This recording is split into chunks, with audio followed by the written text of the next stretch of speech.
हमारे राजा साहब का दस्तार कर रहे हैं। इसी तरीके से हमारे पुलिस कमिश्नर साहब फैरे खान साहब इस्तेमाल कर रहे हैं। ये चेयरमैन साहब का इस्तेमाल किया जा रहा है।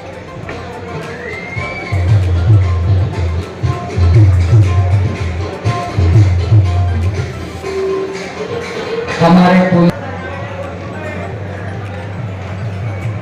मुफ्ती अब्दुल कदीर खान साहब किबला की दस्तार की जा रही है और शाही मस्जिद के खतीब इमाम अल्लामा खुर्शीद आलम साहब की भी दस्तार की जाएगी। आप तमाम को मुबारकबाद पेश करता हूँ, चाहे वो हमारे पुलिस कमिश्नर हो, उनके अख्तियारात में जो चीज आती है उन्होंने पूरी जवाबदारी के साथ और उनके महकमे ने पूरी हिम्मत के साथ अपने काम को अंजाम दिया। मैं देख रहा हूँ यहाँ पर एनआईटी के चेयरमैन साहब बैठे हुए हैं। चेयरमैन साहब ये खूबसूरती का दरबार का नजारा देख रहे हैं, ताजमहल के प्राइमेसेस की खूबसूरती का नजारा देख रहे हैं।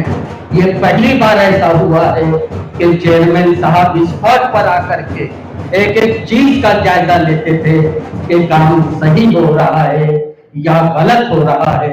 आज वो भी हमारे दरमियान मौजूद है, मैं उनका भी अभिनंदन करता हूँ। नागपुर शहर के म्युनिसिपल कमिश्नर चौधरी साहब, डॉक्टर चौधरी साहब भी यहाँ पर मौजूद है। नागपुर कारपोरेशन ने यहाँ पर मेंटेनेंस की जो जिम्मेदारी को अंजाम दी है वो काबिले तारीफ है। उर्स शुरू होने के पहले आने वाले श्रद्धालुओं को क्या सहूलत होनी चाहिए, गंदगी से कैसा बचा जाए, 24 घंटे पानी की सहूलत कैसी दी जाए, ये तमाम जिम्मेदारी को चौधरी साहब ने पहुंचने को भी अपने महकमे के साथ अंजाम दिया है। हम उनका भी अभिनंदन करते हुए चौधरी साहब को मीटिंग में जाना है, इसलिए थोड़ा आगे पीछे करते हुए से विनती कर रहे हैं कि वो यहाँ पर आए और इस मौके पर अपना विचार रखें। डॉक्टर चौधरी साहब। दरगाह उर्स की जो पावन शुरुआत होने वाली है, उस कार्यक्रम के लिए मंच पे उपस्थित सभी सम्माननीय, कार्यक्रम में आए हुए सभी मेरे भाई, सर्वप्रथम मैं ट्रस्ट का बहुत अभिनंदन करता हूं कि उन्होंने बहुत ही अच्छी एक आज जो अपनी उर्स की शुरुआत है अच्छे तरीके से हुई है और आगे भी जो पूरे 7-8 दिन अपना उर्स का कार्यक्रम चलने वाला है, वहाँ पे आने वाले सभी भाविक जो है उनको अच्छे से सब सुविधा उपलब्ध हो, उसके लिए बहुत अच्छे इंतजाम किए हैं। उसके लिए मैं आपका जिम्मेदारी को संभालने के बाद पूरे हिंदुस्तान को ये एहसास दिलाया कि ये चेयर जो सरकार ने उनको अता की है उसका पावर क्या है। इसके लिए बधाई के पात्र प्यारे खान साहब और उनकी टीम, जिसने पूरी ईमानदारी के साथ बगैर किसी परवाह के अपनी जिम्मेदारी को अंजाम दिया। मैं उन्हें मुबारकबाद पेश करता हूं। ट्रस्टियों के साथ मिलकर के हमारे मुख्यमंत्री जी से मीटिंग की, माननीय नितिन गडकरी जी से मीटिंग की और मुख्तलिफ विभाग से मीटिंग करते हुए वो इस बात के प्रयत्न में लगे हुए हैं, इस बात की कोशिश में लगे हुए हैं कि यहाँ एक अच्छा एजुकेशन हब तैयार हो, यहाँ अच्छा शॉपिंग कॉम्प्लेक्स तैयार हो और यहाँ एक साफ सुथरा माहौल तैयार हो। मैं इसके लिए उन्हें मुबारकबाद पेश करते हुए उनका भविष्य का प्लान ट्रस्ट का क्या है और सरकार से उन्हें क्या क्या लेना देना है, इस ताल्लुक से उनसे दरखास्त कर रहा हूं कि वो ट्रस्ट की जानिब से रिपोर्ट पेश करें। उन्हें शेर के साथ आवाज दे रहा हूं कि क्या कोई हमको जहन के एल्बम में सजाए, राजा भाई, क्या कोई हमको जहन के एल्बम में सजाए।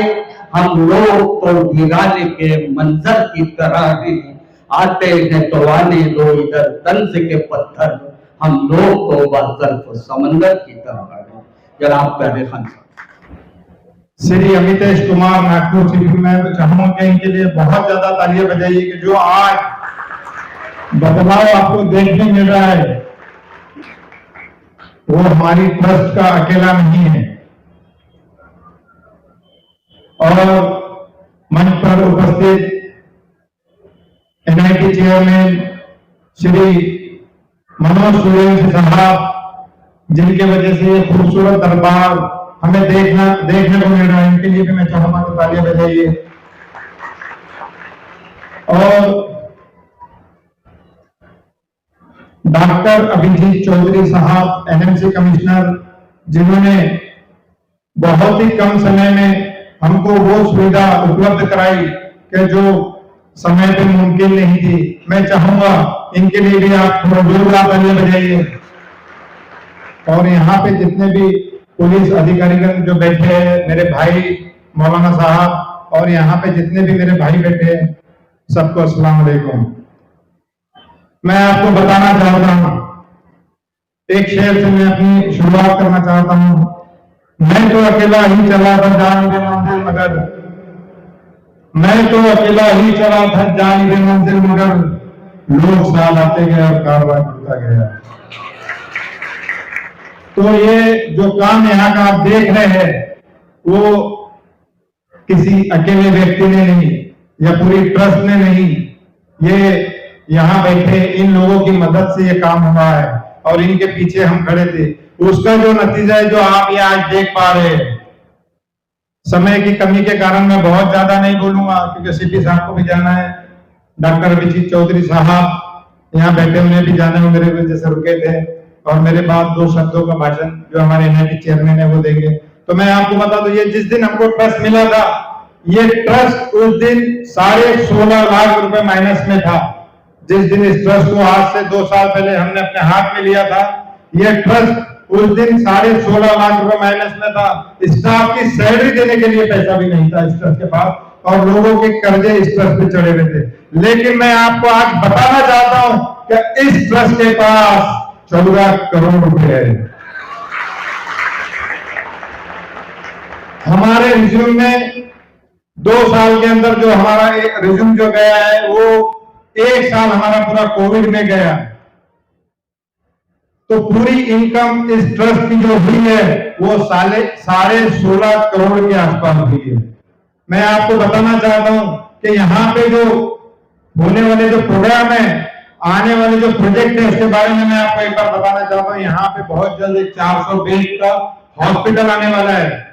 एक हमारी ट्रस्ट ने मिलकर एक ओपीडी का उद्घाटन खाली 1-2 दिन में होने जा रहा है। उसके लिए मैं अपने ट्रस्ट को और खासकर राजा भाई को और जिचकार साहब को और पुरजन रंदेलिया और मुस्तफा टोपीवाला, इमरान हाजी और शाहरुख बाबा को शुक्रिया अदा करना चाहता हूँ कि इन्होंने बहुत कम समय में 2 ऐसी चीज जो चालू करने जा रही है, प्ले स्कूल चालू होने जा रहा है और एक ओपीडी आने वाले 2-3 दिन में जो गरीब लोग हैं उनके लिए होने जा रहा है।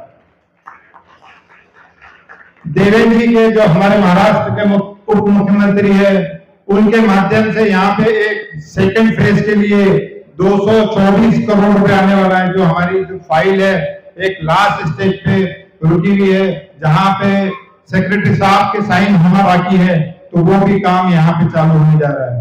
श्री नितिन गडकरी जी ने यहाँ पे ऐलान किया था स्टेज से कि वो यहाँ पे गरीबों के लिए एक 500 बेड का मेडिकल हॉस्पिटल बनाएंगे। इससे बड़ी हमारे लिए खुशी की बात हो नहीं सकती। ये ट्रस्ट किसी भी गरीब लोगों के खिलाफ काम करना नहीं चाहती, लेकिन मैं उन लोगों के खिलाफ हूं कि जो सिटी से रह के यहाँ की जगहों पे जिन्होंने अवैध कब्जा किया है और वो बाहर से किराएदार लाके वो यहाँ रखते और यहाँ का किराया वो लेके जा सकते। तो उनसे मेरी रिक्वेस्ट है, गुजारिश है कि वो जल्द से जल्द ऐसा काम छोड़ दे, वरना हम लोग पुलिस में बहुत जल्द उनके खिलाफ कंप्लेंट करने जा रहे हैं।